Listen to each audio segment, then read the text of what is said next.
Everybody, what's going on? Rob Cesternino back. As I have officially broke as one of my co-hosts is in a chicken costume. I'll let you guess which one. Here we go. Is it Jessica Liese? My chicken suit's in the shop, Rob. Sorry. I got the memo, but I didn't have time to pick it up and put it on. Yes. Okay. And now here he is, of course. Damn is all we can say. Here he is. The guy, Sir Clucks a lot. I mean, Mike Bloom. I like big clucks, and I cannot lie. That is very true, Rob. Sorry to make you crack so early on, but hopefully this went over easy. Yeah, and I have to say that you in the chicken costume is a much clearer voice of your projection of you talking than when you wore the horse his head a couple of weeks ago. Well, I'll let you in on a state secret. The undercarriage is going commando. So it's all about that clear passageway to the mouth, much like any good meat.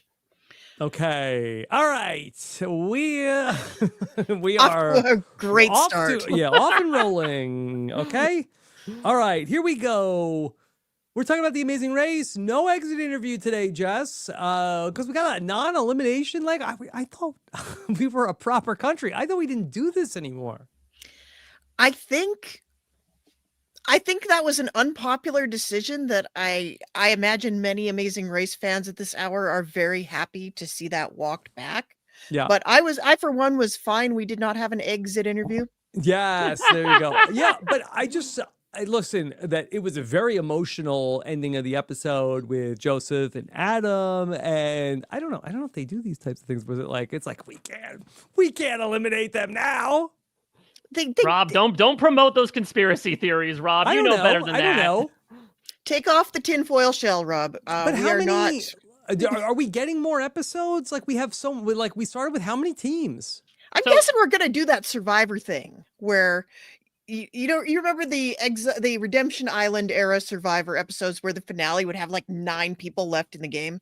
I think that's kind of where we're headed with this. I don't know, because Rob, I know you missed out on last season. Last season did have a non-elimination leg. That was one of the surprises. There's actually a non-elimination leg happening. So like they've tried to trickle them back in. I mean, I guess it does make sense. Like I don't think we're going in with a huge amount of teams. My assumption is it's 12 legs, so there's 4 legs left. So if it's 6-5, 5-4, 4-3, and then the finale, I feel like it still lines up. Okay. Listen, I'm just asking the questions. When I last left The Amazing Race, they said we don't do non-elimination legs anymore. That's true. So I think you have to change it up every few seasons. Change it up. Okay. All right. It's the new era of The Amazing Race. And so I for one, am happy that Joseph and Adam are still here. And so we could talk about this leg through Hungary. And I hope that they were hungry for some Michi. Well, where was Big Meech, Mike? Given that they were actually in Romania, I think we're going to have to workshop the puns a little bit, Rob. Okay. I will also say that, I think, some people said on Chat BCC, Hannah Chada was missing out on the dance task, but Natalie Negrati missing out on getting to talk about her favorite Big Brother 18 house guest, Big Meech. Sure. Just, did they start in Hungary?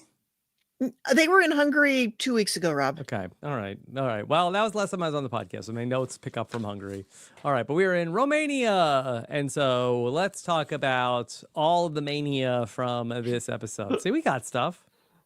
Yeah, we're getting there. Yeah. And Jack and Chelsea love to roam. That's for sure. Okay. It was an episode where we dumped out the express passes also, which was kind of a nothing burger considering that all season long we talked about the express passes and then they both get used in non-elimination legs. And other than Jag and Jess edging out Tucker and Eric, really much ado about nothing with the express pass. Yeah, I mean, I think that, first off, maybe showcasing a bit of the holes in the logic that Kylan and Taylor used of giving an express pass to a strong team, considering that they just used it to essentially guarantee themselves first. But who cares? Think it's like, okay, well, then Eric and they would have come in second. Like, yeah, I think that where they could have done better was probably having this express pass expire like leg 4 or leg 5. I do think that, it is pretty faulty that you have Izzy and Paige staying on the mat Oh, we were basically only racing against 3 teams because 2 other teams essentially had get out of jail free cards and were guaranteed to make it to the next leg. It's going into go back to the Survivor analogy. It's going into the final 5 with 2 people with idols, right? It's a little tough. Yeah, advantage getting here in this episode, but ultimately nobody goes home, unlike in advantage getting. Jess, what do you think about what the teams were doing this week? This to me, and I said this on Blue Sky earlier, so I'm recycling my material Yes. here, but we're Reheating your own nachos. Yep, re-scrambling my own eggs, if you will. Oh, I like that. It didn't make any sense from a practical standpoint. But I was going to say that this had many of the hallmarks of a good episode of Amazing Race Canada. So I felt very in my element, having spent the last, several months of the summer talking about Amazing Race Canada. But we had a lot of kind of small budget tasks with a corporate sponsor bankrolling the entire leg. But we did have a lot of things. We had route info, we had detour, we had roadblock, we had navigation via several different means of transportation. I think it was exciting. There was always something going on, but there wasn't so much going on that we felt like we were rushing through everything. Honestly, I would have rather had an episode like this than what we had last week, where we spent half of the episode with jumping out of the plane. Yeah, you need the adrenaline tasks every so often, but we've seen those things a million times. Mm-hmm. We've not been to Romania since season 14, and we've not spent a bunch of time in the city center. I thought this was a great showcase of the culture. It was a great chance to see like how people get around in the city. I love they're taking public transportation. That makes me very happy. None of these tasks would be out of place on a Chamber of Commerce sponsored local version of The Amazing Race. Yeah, we'll just say that much. That's the thing is that, I think back to the first Expedia sponsored leg, and that was like in Iceland in season 34, where it was a little bit more touristy in a different way, right? Of like, dive through the glaciers and, do those typical Travelocities nachos. Exactly. Where's the gnome? I miss the gnome. Gnome is nowhere right now. So I like that this felt a little bit more Amazing Racy in its task. When you hear it's an Expedia leg, you're like, okay, we're going to hit like all the basic beats. I don't necessarily know if the Expedia trip involves you rolling a giant egg towards Big Burn's not talked about spawn in that horrific hellacious chicken. So I did like that there was still like some Amazing Race flair onto it while still having the Expedia brand on it. Mm-hmm. Okay. So we did a lot of things. You want to talk about in a little bit more detail of our first task of our Who Wants an Expedia experience? A real missed opportunity here to call it an Expedia experience. It better have. I swear to God, Phil, I know you won't take the blame for this, but as a conduit, it better have said that in there, or heads will roll, sir. I bet it did say that, and then some like person on set from Expedia. Yeah, we talked to corporate, and they did not want the branding to be for Expedia. Yeah, brand does not approve of this. Mm-hmm. I think they probably wanted to call it that, and you're right, Rob. Speaking of things that we don't want to call it, what do we think about Uncle Phil? It's been done. It's been done. We did not, Will Smith did not spend years of his life making the Fresh Prince of Bel-Air so that we could just call Phil Uncle Phil. And he's not, not for nothing, he's not as avuncular as Jeff Probst is. I feel like Uncle Jeff works really well. Uncle Phil works less well. That's a hotter take that you like Uncle Jay or Uncle Jeff. I like Uncle Jeff. I don't like Uncle Phil. Yeah. Well, famously and I'm not sure if she had been doing it all season or I just caught it tonight, that in Big Brother 26, Chelsea had been calling Auntie Julie, which I thought worked actually pretty well for Julie, and she really seemed to take to it. But when we got to Uncle Phil, there's only one Uncle Phil in my book. I'm surprised that Chelsea didn't get to the mat and turn to Uncle Phil and reference Jack and said, "How come you don't love me no more?" That's so dark, Mike. That's so dark. I just was the one person with a dad still on The Amazing Race. I don't know how I feel about it. I mean, it's tough because I think I'm desensitized to it due to the entire Uncle Jay, Uncle Jeff discourse. I am intrigued from Chelsea's perspective as to whether she came into the race with this, or if it's like, Phil, you really remind me of an uncle at this point. Mm-hmm. I don't know. Okay. So we also had in this leg, we had our teams go to find the beat or hit the note. I really feel like when they cast Izzy, they knew they had to have this task in here. Yeah, we got to say this is the most, I wouldn't even say capital F, put it in all caps, 5-hole task we've maybe ever had on The Amazing Race. Like, it's not just a musical task. It's a musical task involving a type of flute. Jess, is there anything in terms of, the 5-hole lore of like where one of the people in The Amazing Race, one of the partners, this is like their superpower, but their racing partner, it's not necessarily theirs, where you have like, okay, this is like a cakewalk for me, but for my partner, they can't do it. Like we must have had like where somebody is like a dancer and then married to a guy with 2 left feet, right? We have to have had that at some point, but I can't think of one that's like a famous. Not to say that example. Paige was bad. Also, Paige did a great job, and I think it was actually really fun to see Izzy so excited about getting to teach Paige how to do something that was part of her job. I thought that was very cute. I love the two of them at this task, and I mean they telegraphed it a little bit on this on the show. Yes. They were showing these confessionals of Izzy saying, I hope we have a music task. We don't have nearly enough music tasks for someone to just out of the blue say that. Mm-hmm. Yeah, so Paige said, dare I say, if we get a music challenge today, we might just become religious people. Yeah, this is not in something which Auntie that Julie's like, okay, Paige, welcome to Big Brother 28. Yes. Yeah. Okay. Yeah. We're gonna find the beat. Find the beat, I will say, like, and this is no offense to the people of Romania, kind of a lame dance. Oh. Yeah, Romania, basic. I mean, it was like, do some little kicks a la Lane Bennett. Not even like big kicks, little kicks. One person moves in a circle, the other one claps on the outside. I mean, I don't know if this is the classic Amazing Race rubber banding effect where like, okay, you're kind of on beat, so you get it. I mean, the attempt that we saw Jag and Jess do, they did it wrong to start. They were on opposite feet, and that was apparently fine to pass.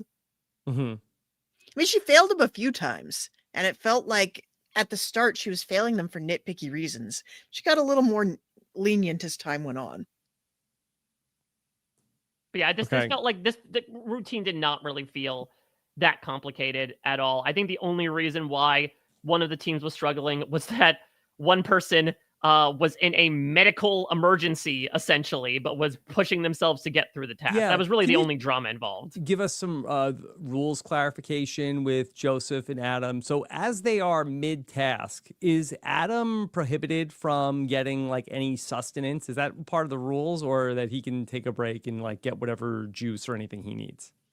I think it was less that they weren't allowed to and more that he didn't want to and he couldn't be persuaded to. I think it's also because, I mean, they sort of use the time of 15 minutes. It's not just a quick, like, hey, grab a juice, be back in 5. Like, I think you do have to take a good amount of time to, like, sit down, monitor your glucose levels. I mean, something that's really interesting is Joseph talked about on Chat BCC that the Dexcom, which is the device they use to monitor Adam's glucose levels, expired. It just stopped working during the roadblock. And so they could not monitor his blood sugar levels for the rest of the leg.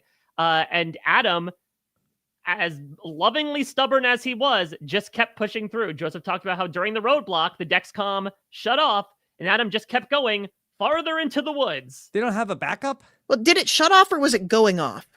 He said that it was going off, and then it, like, expired. It turned off. And basically... Stop. We ever heard this before? Joseph wanted to stop and get a new one. Adam said it would take too much time and they should keep going. Wow. This is.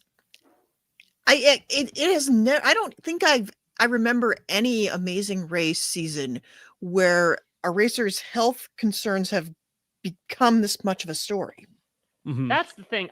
It's tough because I Love the two of them, and I thought the ending of this episode was absolutely beautiful.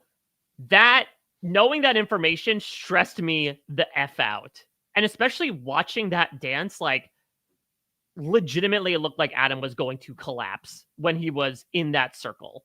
Like I was very concerned for him.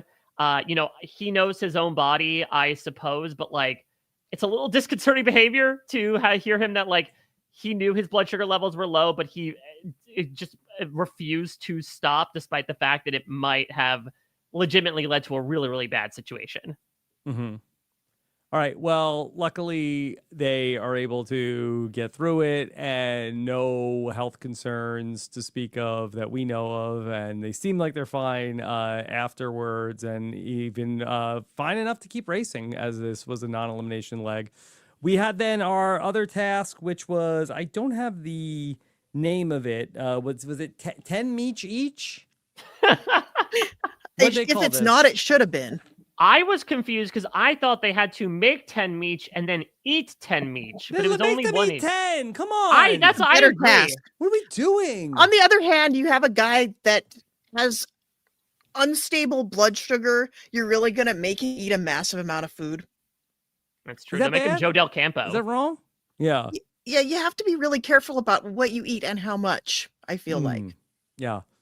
So, yeah, we had the rolling and the making and the cooking of the meech, and I'm sure Mike Bloom will have a lot to say about that. But I don't know. I don't think I can get my hands on that.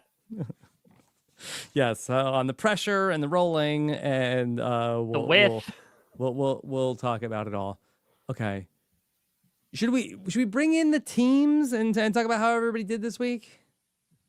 Let's do it. Can't believe there's only 6 teams left. Mm-hmm. All right, well, it'll still be, you can believe it again next week. All right, Jazz and Jag, that they ultimately narrowly edge out Tucker and Eric to stop them from getting 5 first places in a row. Would that have been a record? No. How many in a row? We've had teams get, I don't know what the record is in a row, but we've had teams get like 8 in a season. Yeah, I believe the record was 5 in a row by Justin and Diana in season 27, so they would have tied it. Mm-hmm. Okay.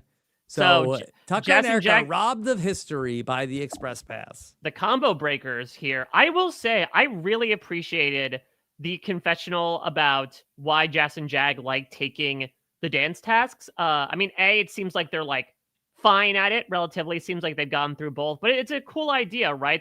And I agree with them to a certain extent that as chintzy as some Amazing Race tasks may be, the dance tasks are the ones that almost seem most authentic to the culture sometimes. That like you do have people in folk garb, you have them dancing to, cultural music. This is not something that someone just makes up off the top of their head. And so I thought it was something that was really well expressed, that like, I think we sort of sometimes take for granted the idea that the Amazing Race is a trip around the world and does allow people to see things and experience things they never have before. And I appreciate these guys really sort of taking those opportunities by the horns and being like, yeah, you know what? We are going to do the dance. It's another excuse to wear a silly outfit, which is near and dear to my own heart. So they ended up using the Express Pass on this leg. They used the Express Pass at a different point than Taylor and Kylan did, which I would love to talk through who we thought used the Express Pass better strategically. But Jazz and Jag, their thinking was, this is a luck-based challenge. Let's use it here. Yeah, I thought that made perfect sense, honestly. You manifested this, Jess, last week when you talked with Maggie, which was an excellent podcast. But you're like, where are they? We had one show up. It just turns out that, hey, be a nice time to have an Express Pass in your pocket where you can just bypass it all. Yeah, because you don't know if that's going to take you 5 minutes. And I think Taylor and Kylan actually had the right tactic here too, because they tried it for a bit. There was no downside to trying it, and hang on to that Express Pass for as long as you can. So yeah, I think both were smart.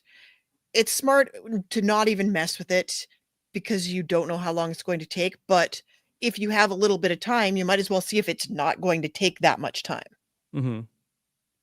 Yeah, I think it's always a tough decision sometimes when teams use an express pass specifically to ensure first place. We saw this happen last season with Jonathan and Anna, but I mean, it sort of makes sense with Jazz and Jags whole thing, right? Is like, again, it's tactical to your point, Jess, about you don't want to get dragged down. It looks like from what I was watching with the departure times, like all the teams actually departed in relative proximity to each other, which is a rarity in this season. So like, there is also a chance that you could fall behind on the luck-based task as well. So I think it did make sense, and especially if they feel like they want to first place this leg and they want to have an opportunity to jockey for it, then obviously, be able to use it then. And I think that's been the most intriguing part of the episode was this neck and neck back and forth between these two guy teams to the point where there was a commercial break actually to determine who was going to show up to the pit stop first. Yeah, they really tried to build up this rivalry between the two. Yeah, kind of like it matters. Mm-hmm. Yep, it doesn't. Yeah. Sure, you get some Expedia points. Yeah, I mean, you get to go to Bermuda. That's a pretty good trip. I guess. I don't know. There comes a point when you've won so many trips that you're gonna have to take them all, and you have to take them all within a year. If you don't take them all, you just eat them. So at a certain point, yes. Can you give the trips to other people, or do you have to go on the trip? You don't have to both go on the trip. When's Natalie's birthday? I was gonna say this could be like the Yankee swap test, where you give someone like a Bermuda trip, and we have to see who steals it from them. Mm-hmm. Yeah, like we saw Zach gave one to Captain Will. Take the trip to London. All right. So Jazz and Jag, we talked about them dancing. They were just like neck and neck with Tucker and Eric all through the leg. It seemed like it came down to they had a good cab driver and Eric and Tucker did not. That taxi luck, it can screw over even the most Terminator-like teams like Tucker and Eric. Mm-hmm. There was a moment where at the top of the leg, did you guys notice this? In the clue, it says, you may not take a taxi until we tell you it's okay to take a taxi. And then they didn't show anybody being told it was okay to take a taxi at the end. And so we had a moment there. What were they trying to prevent? Well, they were trying to get people to navigate using public transportation and to have to find their way around, which I think is great. I love that they did that. And I love that we're not just... Especially after what happened in episode 4, like I think Jazz and Jag especially were probably very happy with the fact that they did not need to rely on taxis until the very end. Yeah. Well, it's nice that they got some good taxi luck now. Yeah, they certainly... Yes. They certainly... It didn't slow them down this week, for sure. Yeah. Okay. Anything else about Jazz and Jag throughout this week? I mean, you say that first place is basically meaningless. I guess, the thing that we'll have to speculate about throughout this podcast is the fact that we know there will be a U-turn next week, and not just a U-turn, a U-turn vote. Okay.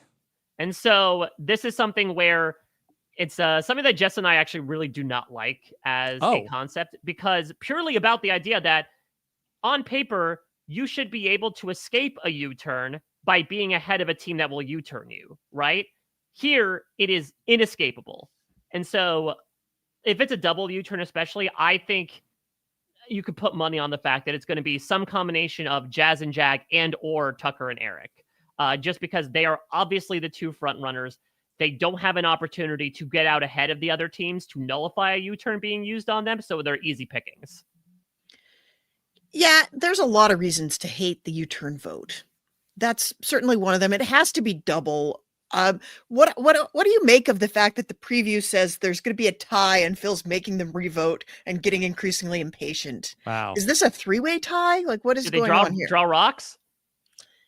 Yeah, I think Phil has way less patience for live people. U-turn vote. Yeah. I mean, what I would imagine is it might be like a 3-2-2. And then it's like, okay, this one team, you're automatically U-turn, and now we're going to have a type of runoff between the other two. There's six teams left. So there's 6 teams. Yeah, so it might be 2-2. It's got to be a three-way. Right? It's got to be 2-2-2. Yeah. Could it be 3-3? It could be if there's only one team getting U-turned. If it's like 3 go for Jazz and Jag and 3 go for Tucker and Eric? That's what I would guess is going to happen. Because why else would you... why would Jazz and Jag vote for anybody else? Why would Tucker and Eric vote for anybody else? And everybody else is kind of like stratified. We know who Izzy and Paige are going to vote for. Everybody else is kind of like strategically who's going to be our best shot to, throw something in their way. The thing I hate the most about these live votes is the way that you don't really have a chance to think about like who's going to best benefit your game. You just kind of bandwagon. And it looks like this might be a little bit different. They're all holding up boards. Do they secret ballot it? Or I think they have to punch in their answer beforehand, which is good because then you unfortunately are disadvantaged from the fact it's like, okay, the first couple people go. We saw this with the U-turn vote in season 31 in particular, where it's like, okay, they said their names. We're just going to hop on that. It's like Survivor. You throw out a name and people just jump on it. Well, but I think this is more like a traitors voting where it's like, this is a traitors vote. Yeah. Where it's like, here's who I voted for. I can't wait to see how they spell Kyland. Yes. So if it is a 3-3 tie scenario, that does mean that Kylan and Taylor would be one of the votes for Jazz and Jag. Does that track? Yeah, maybe. If they're looking to pull out ahead, I could see them doing it. Yeah, so wait, what are the votes that you're forecasting here, Rob? Who would vote for Jazz and Jag and who would vote for Tucker and Eric? So unless Jack and Chelsea are the teams that flip. So Tucker and Eric have to vote for Jazz and Jag. Jazz and Jag have to vote for Tucker and Eric. We know Izzy and Paige will vote for Jazz and Jag. Joseph, I think, would vote for Tucker and Eric because of the, what are they called? Runaway train wreck alliance. So that means either... If it's 2-2, if it's that would be 2-2 so far, then Jack and Chelsea have to vote one way and Kylan and Taylor have to vote the opposite way if it's a tie, unless they vote the same way and vote for a totally unrelated person. But I think that's unlikely. Yeah, they're the swing votes. Is it possible it could also be a 4-1-1? Maybe. Like 4 teams vote for Tucker and Eric. Yeah. And then, Tucker and Eric vote for Jazz and Jag, and random team is completely on their own planet. And Izzy and Paige vote for Jazz and Jag. Yeah. Yeah. Okay. Interesting. All right, we'll talk about that. That'll be part of next week's podcast. Tune in for that. Let's talk about Tucker and Eric robbed of getting 5 in a row. Is this when we get to talk about Flute Daddy, Radu? Yeah, sure. That man had Riz. Yeah. Yeah, we like him. It was very odd. I'm not used to like a task judge like sitting down in a room. It felt like it was very, very much a power move, right? Of like, I'm not standing over you. You have to meet me on my level and play my song, fools. Yeah. Yeah, I like that his way of showing people that they had passed the task was to like wail on the song. And give this extended, it's like time for the pan flute solo. Mm-hmm. Yeah, I did like that because I would imagine they were all initially so confused as to like, okay, do we have to like follow after you? Is this sort of like a call and response type of thing? Is the Ron Burgundy effect in here right now with the jazz flute? I mean, either way, like everybody was impressed. It's like eating a corn cob. Well, I think one of the things you had to learn how to do, and you hear Izzy talking to Paige about this, is their inclination was to move their head, and the actual thing you have to do is move the flute. That's right. Yeah, okay. And there was a little bit of musicality to it as well. Like you had to have a sense of rhythm. So I thought it was fun. And yeah, I love what they call him, like the final boss of pan flutes. I think that guy, Radu's got to make business cards with that on it. Mm-hmm. Yeah. Yeah. I wonder if he has an Instagram. He was a very helpful instructor. I mean, I would say Izzy was the most helpful instructor. I did like that where she's like, all right, instructor, you can take a break, take 5. I'm just going to teach Paige how to do this. And I liked it because, again, we say a lot about like whether or not, we are getting a real life glimpse into these people in a pressurized environment like The Amazing Race. I am 100% confident that is exactly how Izzy Gleicher teaches somebody. Mm-hmm. Okay. Tucker and Eric, they managed to get the egg relatively quickly, and then they hopped into the train, and it looked like that they had a good lead against Jag and Jazz, who used the express pass, and then they managed to get through the flute relatively quickly, and they even had good form on making their Michi. I will say that I was so ready to make the comparison to the Recorder concert from Hell when I heard the pan flute, and then Eric brought up that exact same reference. I'm Hot not cross in the buns. I'm not in the period yet where my son has gained a recorder. So I am just sort of lying in wait and having this be my only sort of sense memory of it. Oh, we are in the thick of that. Oh no. Are they playing Hot Cross Buns, or are there other songs that kids play nowadays on Recorder? They do Hot Cross Buns. They did Ode Mary to Had a Little Lamb? Joy. They did Twinkle Twinkle Little Star. He's got a repertoire. Is that everything in the public domain? But they all sound exactly the same. So they're not doing like Not Like Us on the Recorder. That's a little bit advanced. Okay. Let's talk about the other team that used an express pass. It's Kyland and Taylor. So I think the big talking point about this is the Michi. That out of everything, this was the thing that, I'm not like held them up the most, but I think maybe showcased their relationship dynamic the most. Okay. How so, Mike? Well, I think that there has already been a little bit of discussion about it, and Taylor has actually gone on Instagram Live, posted on Chat BCC about the way at least she feels it was edited, which was she felt that, or at least the way it looked like was that Kyland was telling her that her form was maybe a bit off, that she was not applying a lot of pressure, and when you don't apply pressure, you don't get pleasure in the form of meat in your mouth. And so I think that he was trying to inform her in a very specific way. She was very clearly visibly frustrated to the point where she spiked the meat back in the bowl at one point. So it's very clear that a lot of frustration was mounting. I think a lot of people have been feeling, certain ways about whether or not they felt Kyland was communicating to her in the best way. I could chalk a little bit of this up to neurodivergence. If I was really I don't want to play like armchair psychologist here, but it seemed to me like we know that that Kyland has been diagnosed with autism and ADHD, and that particular combination, it does tend to make you a little bit blunt. And I think Taylor might be used to that.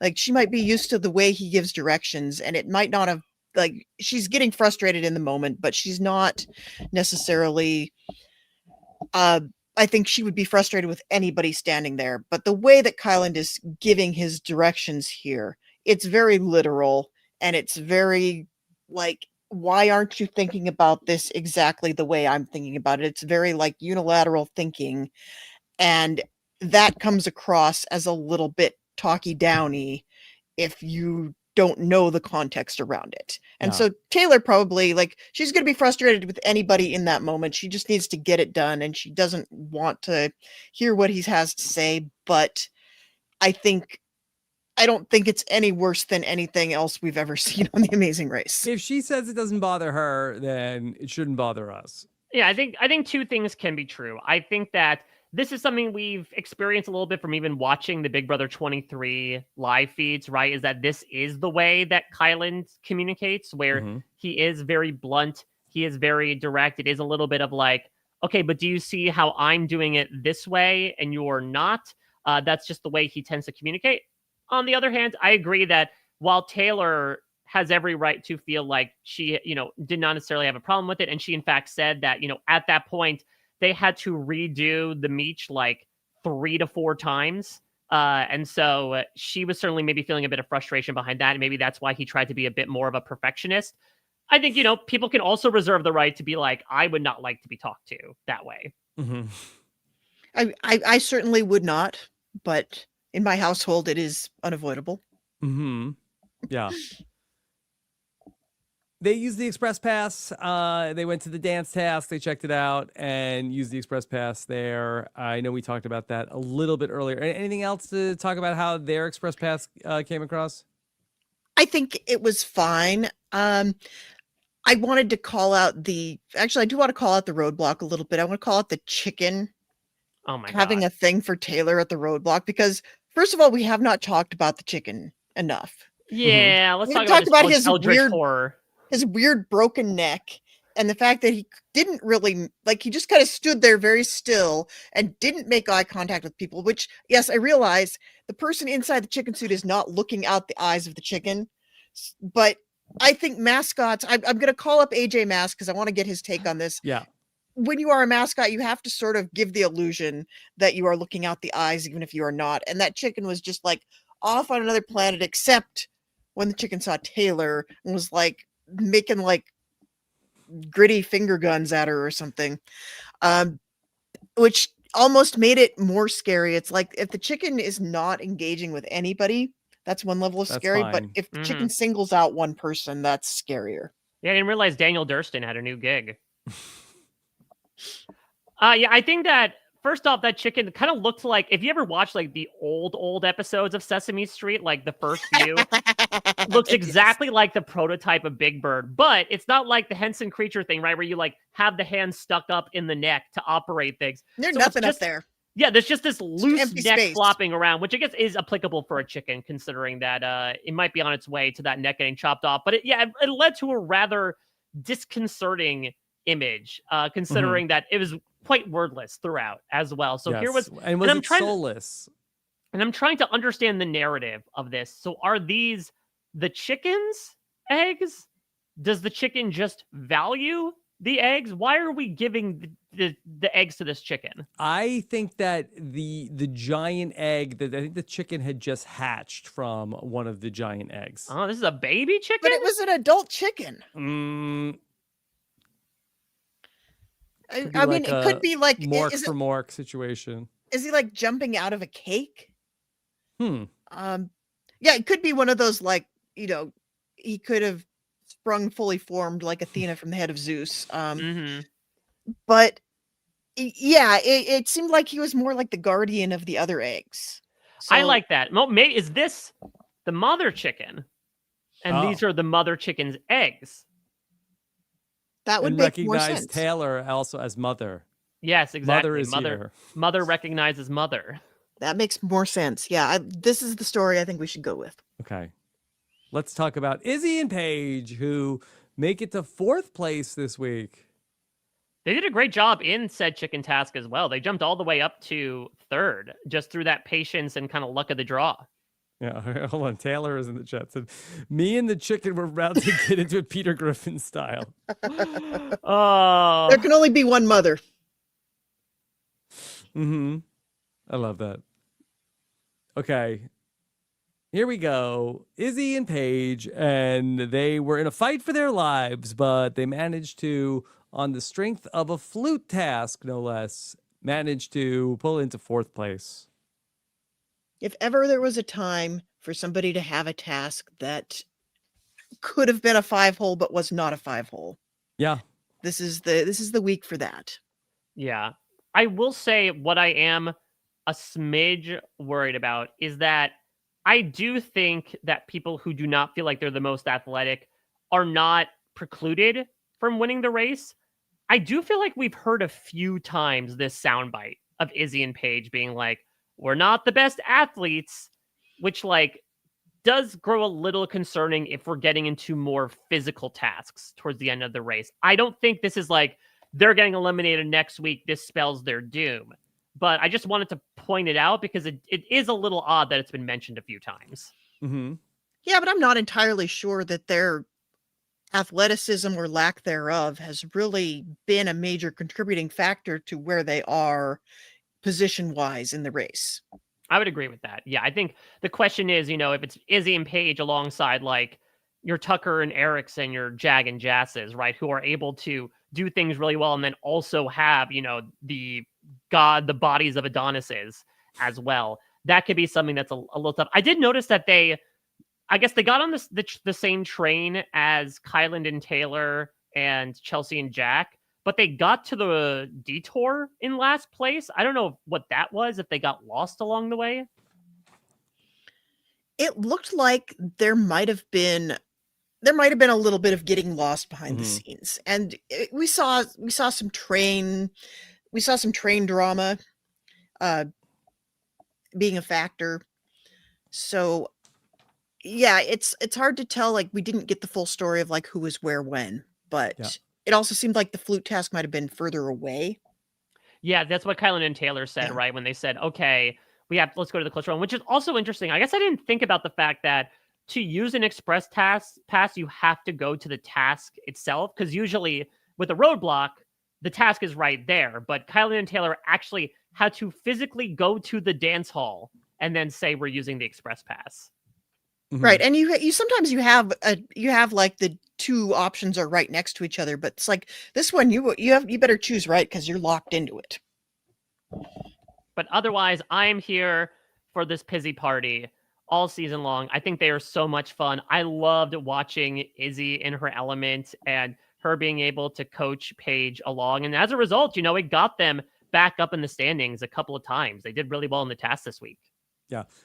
My favorite piece of lore from the episode was Paige's story about her grandfather, who became increasingly concerned that she might be becoming a vegetarian, which vegetarian in air quotes.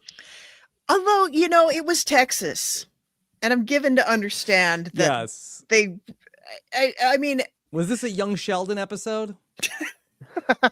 Might have been. I mean, I'm saying growing up in Montana, and I went through a very long vegetarian phase, and most of my relatives were not enthused about this. I can just imagine Paige comes home and her grandpa has like a plate of 10 michi in front of him and is like, how do these make you feel? I have a nephew who has he's 13. He has talked to me so rarely and recently asked me, Uncle Rob, are you vegan? I didn't like what he was implying. Not that there's anything wrong with that. Yeah, all you eat is chicken, Rob.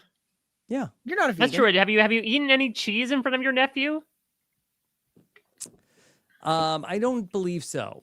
You're not just like drinking milk straight out of the carton in front of him? That's what you should do next time to really prove the point. I don't know if my vibe is vegan to my nephew. I mean, you're a cool guy. You're kind of urbane. Maybe that's it. Yeah. Okay. Congrats to Izzy and Paige. Okay. Let's talk about Jack and Chelsea. A lot of drama here in this episode. A lot of crying over the proverbial spilled milk. A lot of having no sense of direction. Yeah. Jack was really in his feelings in this episode. But I guess as Chelsea sort of espoused later on, it's not that they like don't have directions. It's that they get directions and they're like, are these right? We should probably go the other way, which is incredibly detrimental every single time they go anywhere. Yeah, when you get directions, I think the point of getting directions is to then do what the person says. Yeah. Yeah, so led to, I would say, one of the most tense inter-team encounters we've had in the season so far. I know Maggie talked about this last week, that she was missing a bit of the inter-team fighting, and we got it in spades this week. I loved the awkward silence at the bus stop, where it's, are you okay? Yeah, I'm fine. Fine. Don't worry about it. And then as soon as spilled milk gets out, he goes whole, in a manner of speaking, and just goes spouting out all over the place about like, we had the directions, we were going a certain way, why did we get turned around? And it's tough because usually we see teams sometimes this be like their low point and they're like, okay, we're going to improve on this next time. I don't know. It seems like this is something that as much as they acknowledge it, they keep succumbing to each and every week. But they're still in it. I mean, granted, everybody's in it this week, but they haven't gotten eliminated. They're for whatever reason they're still hanging on. Yeah, they've been living dangerously this entire race where they're really just like right there at the back of the pack, and just like good enough to stay not eliminated. Yeah, and it's a valid strategy. Like, just don't be last. Yeah. And so here they are. They're going along. Jack almost hit Chelsea in the face with what was it? A ladder or something? What? What are you I don't know talking what it about? was. He almost hit her in the face with something. All I remember is her complaining about him smacking that sausage in her ear, which yeah, that sounds worse. At that than it point, was. it's like that they are so on each other's nerves that there is nothing you could do that would not be annoying to each other. All right. Then let's finally talk about Joseph and Adam, who are still in the race, but they've given us so much emotional content this season, Joseph and Adam. I like that they're doing the entire race at an 11. Yeah. It's Except really for Adam's blood sugar levels, which is like a -11. Yeah, well, sometimes they're high, sometimes they're low. It's like we're not really hitting equilibrium here. But they're so fun. They're so enthusiastic about everything that comes their way, and they react to things big. Yeah, first off, I love that we got our jailer content for the week, in which Taylor's talking about, the nice strapping guys, and Joseph says that he's right there. When she says he'll carry him on her back to the finish line, and she does just tries. that. She attempts to do so. So yeah, I loved that, but like Adam broke my heart in the final 5 minutes of this episode. Like him breaking down in the taxi, because we talk about this all the time, right? We talked about this with Kat a little bit, that like he must feel so pressured to like feel that he's not dragging his team down. He says it in the cap. He's like, I'm realizing that if Joseph had another partner, he wouldn't be in last place right now. And that is like so demoralizing. And the beautiful thing is like Joseph is doing the best he can to make sure he should never feel that way, right? To be like, when they check in, Joseph immediately turns to Adam and says, "You are the reason why we're here. You're an inspiration to everybody." Like he's a brother Joseph that gets it.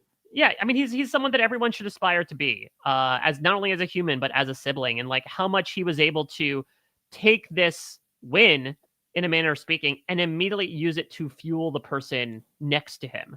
And he needed some fuel at that point because his blood sugar was crashing. But I thought it was like an incredibly beautiful gesture, considering how much Adam, for lack of a better term, crashed. And Joseph wanted to make sure that he knew at the end of this leg, like, he was not to blame for any of this. But knowing that this is a concern, is there any second guessing in terms of the detour? Should they have gone to go to hit the note? I think the two of you are going to be better at speaking to this, but is it possible that this was going to be way less in their wheelhouse? Yeah, I feel like the thing about the dance tasks, right, is that like there is almost like when we talk about taking the more physical detour task, there's a little bit of like, well, if we muscle our way through it, then we should be fine. And I mean, you talked about this last week as well about the Derek and Claire rule of like, hey, if everyone's taking one side of the detour, you take the other one. And they didn't know that everyone else was done, but they're like, hey, nobody else is here, so this is our opportunity to catch up, rather than going to the flute where you're basically there with Jack and Chelsea, and then it just becomes a race of, okay, are Jack and Chelsea going to get stuck there for enough time for us to pass them? Yeah. In the chat, ET says, Joseph said dance was a Hail Mary, hoping Taylor was still there. He could beg for her for the express pass. Ooh, that's a fun idea. I like that. Yeah. Is the express pass transferable? I don't see why it wouldn't be. There's some express passes that, of course, you have to give away, but I don't think I've never seen it's never to anybody's advantage to give it to somebody else. Yeah.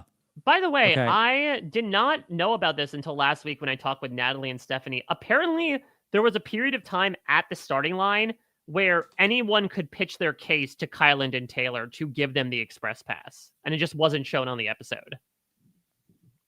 And Jag and Jazz just made the best case? Yeah, so Natalie and Stephanie said that they went first, and Natalie basically made the argument that we had been using, which is like, she's the least connected. This might be the easiest way to just sort of like give it to somebody without getting a lot of blood on your hands. And then apparently they said Jag and Jazz made this big speech that caused them to get the express Jag pass. was like, I love blood on my hands. I have so much blood on my hands. And then apparently Honestly, Taylor told them, go ahead. This doesn't sound like something that I feel like I needed to see. Mm-hmm. Do you think there's please continue, Mike. Tell me what else happened behind the scenes that we're happy we didn't watch. Well, I think the only thing that they said was that apparently Taylor approached them later and basically said, like, had Jag and Jazz not given that speech, they would have gotten the express pass. Jag's going to give a good speech. He's good at speeches. Mm-hmm. Yeah, Okay. I think watching people beg for an express pass, like, I'd honestly rather see 5 more live U-turn votes that happened before the detour. I love how much Jess is so disgusted with the idea of watching these speeches. I don't want to watch people beg to be given stuff. That seems like antithetical to the whole spirit of the race. Can I have the express pass?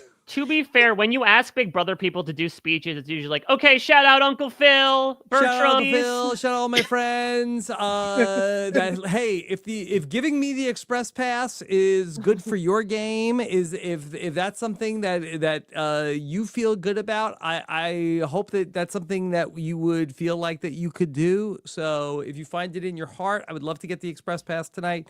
And if not, no hard feelings. And if you want to give it to the person next to me, they are an amazing person. And go everybody back home in high school. Yeah, shout out all my eggs in the nest. Shout out my Michi drop. Mm-hmm. Shout out to all my Michi that were the right length and the right width and perfect. And I heard tasted delicious. They said that it was like one of the best sausages they've ever had in their lives. I was reading Chat BCC last night when I was getting ready for bed, and they were talking about it. They wanted to go back there and get more. Was there anything precluding people from asking for seconds? I mean, I'm surprised Tucker and Eric didn't didn't blow their money on all the Michi and just walked with, like, you know what you do with the bugles? Just stick a finger in each Michi and walk back with 10. Yeah. All right. Anything else from episode 8 of The Amazing Race? It was fun. It wasn't like, it's not going in the Pantheon. Mm-hmm. But I'm kind of happy to see us talking about non-elimination legs, like we didn't try to pretend that we were never having them again. And I was low-key, I've had a long week. I was okay to not have to do an exit interview, and I was especially okay that we don't have to talk to Joseph and Adam this week. We get to put that off another couple of weeks. Okay. Yeah, what I will say is I did like this episode. I think we did get a fair amount of placement shuffling, which was not necessarily the case last week. I thought the tasks were actually really fun. I like that we had more of these miscellaneous tasks in there that might have tripped some teams up. And we had, again, this like incredibly beautiful, emotional moment on the mat of these two brothers crying in each other's arms at the fact of surviving to race another leg. That does fill me with a lot of joy. And again, this is sort of sometimes the reason why we watch this show, is to get to see these relationships personified in so many ways, and having them sort of go through what was probably one of the worst days of their lives, period, let alone on the race, and to come out on the other end is incredibly inspiring. I will also point out as well, kind of wild for Tucker and Eric to just hop on a train with Wild Abandon. Like, that was pretty wild to be like, all right, we'll figure out where to go on the train. Let's just get on it. Yeah. There was a lot of that. I was waiting for somebody to go in the wrong direction on the train. I was waiting, like, the way that people were sprinting into the train as the doors were closing behind them, like somebody was going to get on the train going the wrong way. I was going to say, like, with the amount of times that I've taken the wrong train in New York, like, it's a coin flip, right? Depending on if you get oriented correctly in the subway station. Okay. All right, Mike, what else is coming up for you? Survivor, of course, got a very fun episode, I would say, of Survivor. Yeah, I thought so too.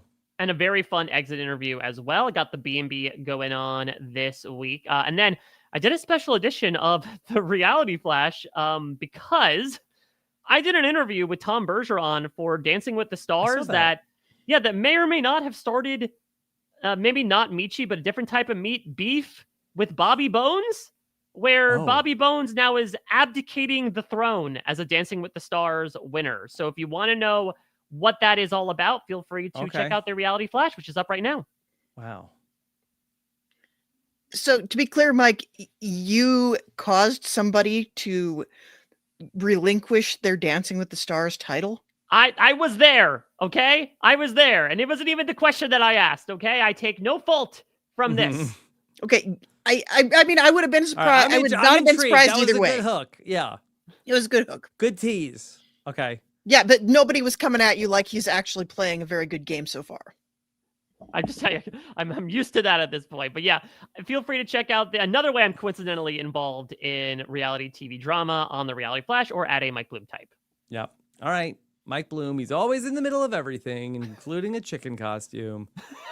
Jess, next week we'll talk about the double U-turn vote. Yep, I guess we will. I guess that's the thing that's happening. Yep. So join us next week for that. I've got a great podcast coming up. I think that we're going to premiere it live tonight. I'm not sure how soon after this one wraps up, but had a great conversation with my really wonderful friend, Dr. Christian Hubicki, and we talked about this very interesting episode. He had some really great takes about things, so check out that podcast. Great recap of this week's Survivor. Also talked to the latest Survivor voted out earlier today. Got Kathy Vavrick O'Brien coming up on the old school recap as well this week. So lots of fun stuff. Also have been talking about Squid Game, the challenge, week 2. Check out all of the coverage I did with Chappelle. Plus, also we did some exit interviews with some of the friends of RHAP that have participated in the Squid Game. Thank you so much for joining us. Take care, everybody. Have a good one. Bye. This is RHAP. We know reality TV.